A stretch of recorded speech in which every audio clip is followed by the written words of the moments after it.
Hello ನಮಸ್ತೆ, ನಾನು Lavanya. Welcome back to my channel. Last ವಿಡಿಯೋದಲ್ಲಿ ರಿಕರಿಂಗ್ ಡೆಪಾಸಿಟ್ ಮೀನಿಂಗ್ ನೋಡಿದ್ವಿ. ಈ ವಿಡಿಯೋದಲ್ಲಿ ರಿಕರಿಂಗ್ ಡೆಪಾಸಿಟ್ ಬೆನಿಫಿಟ್ಸ್ ಮತ್ತು ಫೀಚರ್ಸ್ ಮತ್ತು ಹೇಗೆ ಓಪನ್ ಮಾಡೋದು ಮತ್ತು ಕ್ಲೋಸ್ ಮಾಡೋದು ಅನ್ನೋದನ್ನ ನೋಡೋಣ. ಸೊ ಫಸ್ಟು ನಾವು ಬೆನಿಫಿಟ್ಸ್ನ ನೋಡೋಣ. ಇದೊಂದು ಸೇವಿಂಗ್ಸ್ ಥರ ನಾವು ಮಾಡ್ಕೋಬೋದು ಮತ್ತು ಇದನ್ನ ಯಾವುದೇ ರೀತಿ ಪ್ರೊಸೀಜರ್ಸ್ ಜಾಸ್ತಿ ಏನು ಕಷ್ಟಪಡ್ದೆ ನಾನು ಈಸಿಯಾಗಿ ಕ್ರಿಯೇಟ್ ಮಾಡ್ಬೋದು. ಯಾವುದೇ ರೀತಿಯಂತಹ ಚಾರ್ಜಸ್ ಇರಲ್ಲ. ಏನಾದರೂ ನಾವು ನೆಕ್ಸ್ಟ್ ಮಂತ್ದು ಇನ್ಸ್ಟಾಲ್ಮೆಂಟ್ ಏನೋ ಕಟ್ಟಿಲ್ಲ ಅಂದರೆ ಯಾವುದೇ ರೀತಿಯಾದಂತಹ ಚಾರ್ಜಸ್ ಇರಲ್ಲ. ಮತ್ತು ನಮ್ಗೆ ಯಾವಾಗ ಬೇಕು ಅವಾಗ ತೊಗೊಳ್ಳೋ ಅಂಥ ಆಪ್ಷನ್ನು ಇದೆ. ಇದು ಕೂಡ ಇಷ್ಟು ಆಡಿದು ಬೆನಿಫಿಟ್ಸು.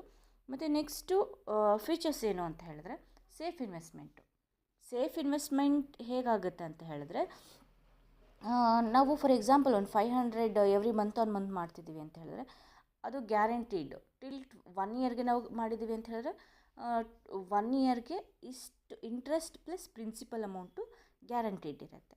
Next tenure option. ನಮಗೆ ಟೆನ್ಯೂರ್ ಎಷ್ಟು ವರ್ಷ, 1 ವರ್ಷ ಬೇಕು, 1 ಇಯರ್ ಬೇಕಾ ಅಥವಾ 5 ಇಯರ್ಸ್ ಬೇಕಾ, 10 ಇಯರ್ಸ್ ಬೇಕಾ ಸೆಲೆಕ್ಟ್ ಮಾಡಲಿಕ್ಕೆ ಆಪ್ಷನ್ ಇರುತ್ತೆ. ಅದು ನಾವು ಸೆಲೆಕ್ಟ್ ಮಾಡ್ಬೋದು, ನಮ್ಮ ಮೇಲೆ depend. Then low minimum deposit. Minimum ಇದು 500ಇಂದ ಸ್ಟಾರ್ಟ್ ಆಗುವಂಥದ್ದು. ಮ್ಯಾಕ್ಸಿಮಮ್ ಎಷ್ಟಾದರೂ ಕಟ್ಕೋಬೋದು. That is depends on bank ಆಗುತ್ತೆ. Next guaranteed. ಇದು ಆಗಲೇ ಹೇಳಿದಾಗೆ ಗ್ಯಾರಂಟೀಡ್ ಇರುತ್ತೆ. ಲೈಕ್ ಈಗ ಬೇರೆ ಕಡೆ ಇನ್ವೆಸ್ಟ್ ಮಾಡಿ ಅದು ಬಂದು ಮಾರ್ಕೆಟ್ ಅಲ್ಲಿ ಫ್ಲಕ್ಚುಯೇಷನ್ ಆಗುತ್ತೆ, ನನ್ನದು ಇನ್ವೆಸ್ಟ್ ಮಾಡಿರೋ ಅಮೌಂಟು ಕೂಡ ಲಾಸಲ್ಲಿದೆ, ಈ ಥರ ಏನಿಲ್ಲ. ನಮ್ಮ ಪ್ರಿನ್ಸಿಪಲ್ ಮೇಲೆ ನಾವು ಕಟ್ಟಿರೋ ಅಮೌಂಟ್ ಮೇಲೆ ಇಂಟ್ರೆಸ್ಟು ಬರೋ ಅಂಥದ್ದು ಗ್ಯಾರಂಟೀಡ್ ಆಗಿರುತ್ತೆ. Easy to withdrawal. ನಮಗೇನೋ ಎಮರ್ಜೆನ್ಸಿ ಇದೆ, 6 ಮಂತ್ಸ್ ಆಗಿದೆ ಕಟ್ಕೊಂಡು ಮಧ್ಯದಲ್ಲಿ ವಿಡ್ರಾ ಮಾಡಬೇಕು, ಎಮರ್ಜೆನ್ಸಿ ಇದೆ ಅಂದರೆ ವಿಡ್ರಾ ಮಾಡೋ ಆಪ್ಷನ್ ಕೂಡ ಇದೆ. ಅದರಲ್ಲಿ ಏನು ಅಂತ ಹೇಳಿದ್ರೆ ನಿಮ್ಮ ಪ್ರಿನ್ಸಿಪಲ್ ಅಮೌಂಟಲ್ಲಿ ಏನೂ ಕಟ್ಟಾಗಲ್ಲ. 6 ಮಂತ್ಸ್ಗೆ ಏನು ಇಂಟ್ರೆಸ್ಟ್ ಇರುತ್ತಲ್ವ ಆ ಇಂಟ್ರೆಸ್ಟ್ ಕೊಡ್ತಾರೆ. ಇಂಟ್ರೆಸ್ಟಲ್ಲಿ ಚಾರ್ಜಸ್ ಅಂತೇಳಿ ಸ್ವಲ್ಪ ಅಮೌಂಟು, ಪೆನಾಲ್ಟಿ ಅಂತೇಳಿ ಸ್ವಲ್ಪ ಅಮೌಂಟ್ ಕಟ್ ಮಾಡಿಕೊಂಡು ಇಂಟ್ರೆಸ್ಟಲ್ಲಿ ಇನ್ನು ಮಿಕ್ಕದ್ದು ಕೊಡೋ ಅಂಥದ್ದು ಅಕೌಂಟಿಗೆ ಕ್ರೆಡಿಟ್ ಆಗುತ್ತೆ. Higher rate of interest for senior citizen. ಯಾವುದೇ ಬ್ಯಾಂಕಿಗೆ ಹೋದ್ರೂ ಕೂಡ ಸೀನಿಯರ್ ಸಿಟಿಸನ್ಗೆ ಹೈಯರ್ ರೇಟ್ ಆಫ್ ಇಂಟ್ರೆಸ್ಟ್ ಇರುತ್ತೆ compare to general citizen. So senior citizen ಇದ್ದರೆ ಇದು ಈಸಿಯಾಗಿ 0.5% ಎಕ್ಸ್ಟ್ರಾ ರೇಟ್ ಆಫ್ ಇಂಟ್ರೆಸ್ಟ್ ಸಿಗುವಂಥದ್ದು. Next no charges for auto debit.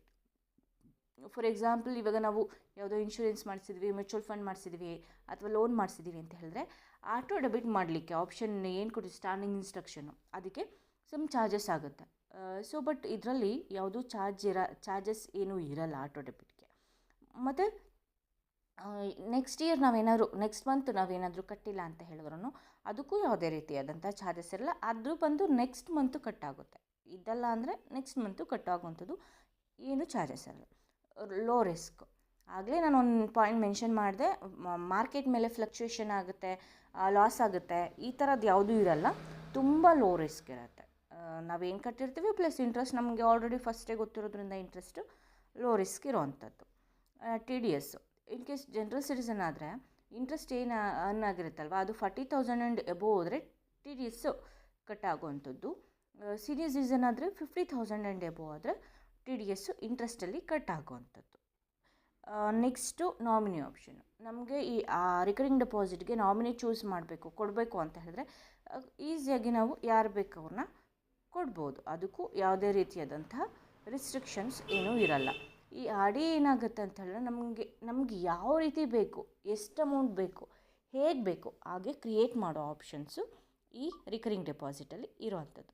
Next ಹೇಗೆ ಆರ್ ಡಿ ಅಕೌಂಟ್ ಓಪನ್ ಮಾಡೋದು ಅಂತ ಒಂದು ಕ್ವಶನ್ ಬಂದರೆ, ಒಂದು ಡೈರೆಕ್ಟಾಗಿ ಬ್ಯಾಂಕಿಗೆ ಹೋಗಿ ಫಾರ್ಮ್ ಕೊಡ್ತಾರೆ, ಅವರೇ ಫಿಲ್ಲೂ ಕೂಡ ಮಾಡ್ತಾರೆ, ಅಥವಾ ನಾವೇ ಫಿಲ್ ಮಾಡ್ತೀವಿ ಅಂದರೆ ಮಾಡ್ಕೋಬೋದು. ಅದ್ರ ಜೊತೆಗೆ ಒಂದು ಐ ಡಿ ಪ್ರೂಫ್ ಕೊಟ್ಟರೆ ಅವರೇ ಓಪನ್ ಮಾಡಿಕೊಡ್ತಾರೆ. ಅಂದರೆ ನಿಮ್ಮದು ಫೋನ್ಗೆ ಒಂದು OTP ಬರುತ್ತೆ, ಅವ್ರಿಗೆ ಹೇಳಿದ್ರೆ ಸಾಕು.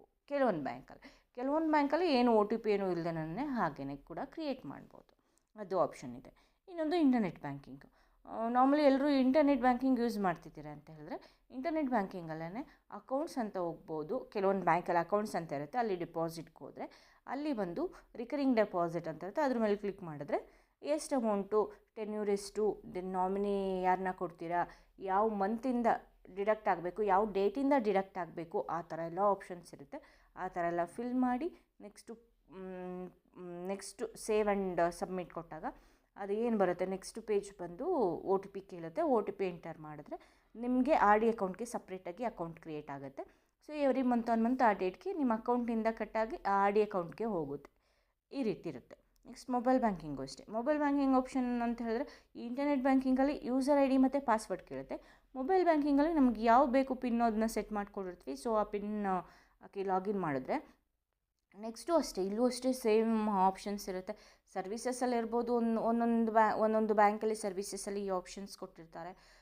ಇನ್ನೊಂದು ಬ್ಯಾಂಕಲ್ಲಿ ಅಕೌಂಟ್ಸಲ್ಲೇ ಆಪ್ಷನ್ ಕೊಟ್ಟಿರ್ತಾರೆ, ಎಫ್ ಡಿ ಎಲ್ಲ ಆರ್ ಡಿ ಎಫ್ ಡಿ ಎಲ್ಲದು ಕ್ರಿಯೇಟ್ ಮಾಡಲಿಕ್ಕೆ.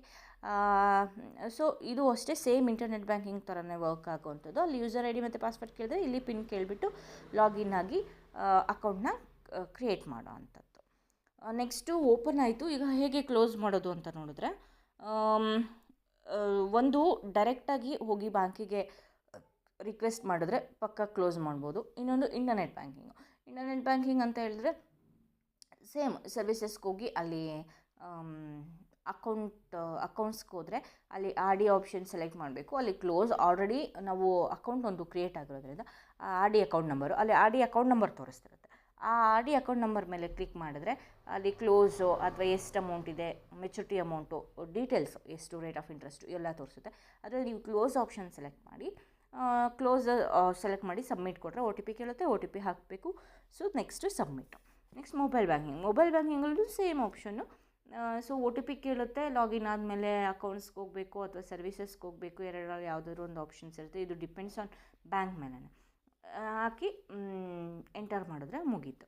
ಅಲ್ಲಿ ನಿಮ್ಮದು ಅಮೌಂಟು ನಿಮ್ಮ ಅಕೌಂಟ್ಗೆ ಡೈರೆಕ್ಟ್ ಕ್ರೆಡಿಟ್ ಆಗುತ್ತೆ. ಪ್ಲಸ್ ಏನು ಅಂದರೆ ಈ ಆರ್ ಡಿ ಅಕೌಂಟು ಕ್ಲೋಸ್ ಆಗುತ್ತೆ. ನಮಗೆಲ್ಲೂ ಮತ್ತೆ ಶೋ ಆಗೋಲ್ಲ, ಕ್ಲೋಸ್ ಆಗುತ್ತೆ.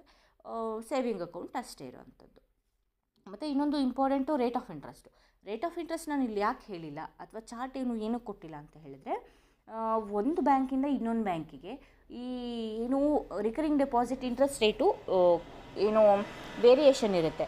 ಅದ್ರ ಜೊತೆಗೆ every month on month sometimes ಅಥವಾ ಇಯರ್ ಆನ್ ಇಯರು ಇದು ಚೇಂಜ್ ಆಗುವಂಥದ್ದು. ಸೊ ಹಾಗಾಗಿ ನಾನು ರೇಟ್ ಆಫ್ ಇಂಟ್ರೆಸ್ಟ್ ಹೇಳಿಲ್ಲ.